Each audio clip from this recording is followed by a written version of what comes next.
I'm Lindsay Moore, and I'm going to share one of my favorite recipes with you today. At my blog, Just a Little Organic, I've built a lifestyle brand that embraces change as a gateway to beauty, with a focus on wellness, personal growth, style, and of course, food.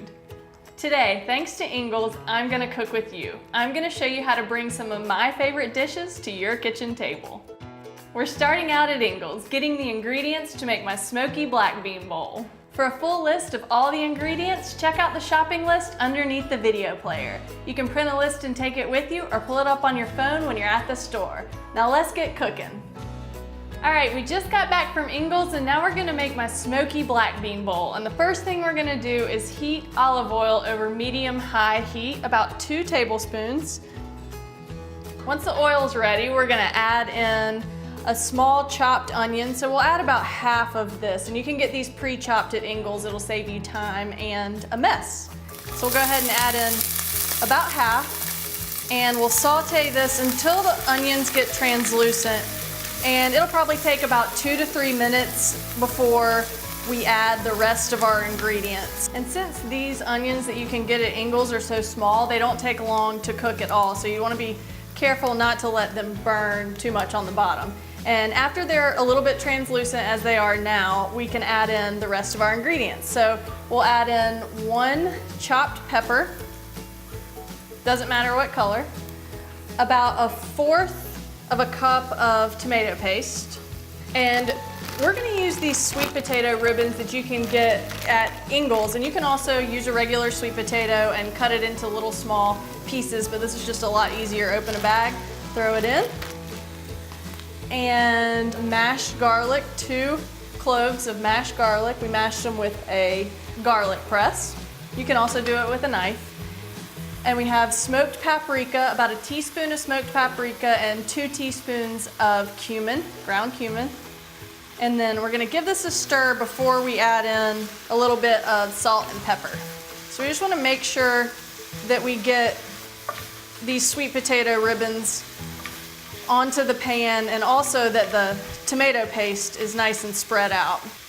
And this is also why a saute pan with a high side comes in handy, because you're going to be throwing it all over the place if you don't have these sides.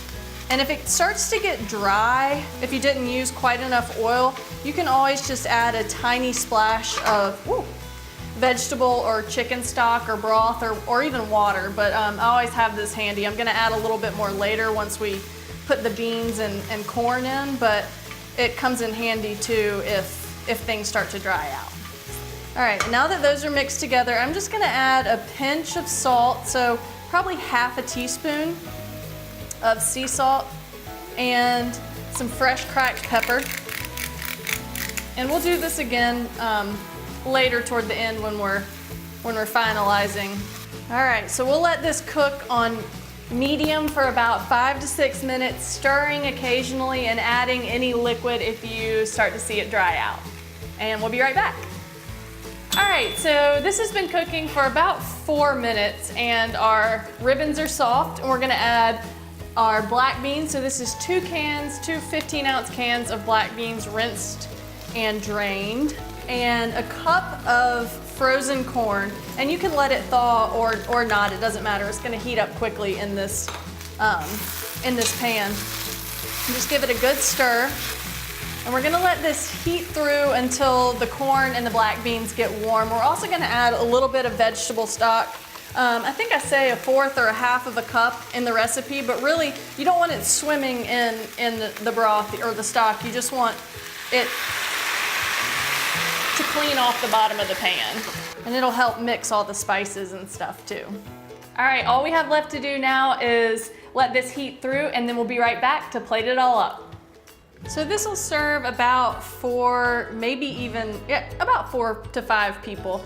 And you just want to divide the mixture evenly among bowls. Just pile them up nice and high, and then you can top them with fresh avocado or fresh made guacamole is one of my favorite things to get from Ingles. They make it right in the store and it's super good. You can get mild or hot. Or medium. This is mild. And then a sprinkle of whatever Mexican cheese you like. I like this blend of Mexican cheeses. that you can get in the dairy section, a little bit of cilantro, and a lime wedge. Okay, we're done with our black bean bowl and we're out of time for today, but I want to thank you so much for joining us here at the Ingles table. Remember, you can find this recipe, videos, photos, and more on the website at inglestable.com. Until next time, I'll see you online.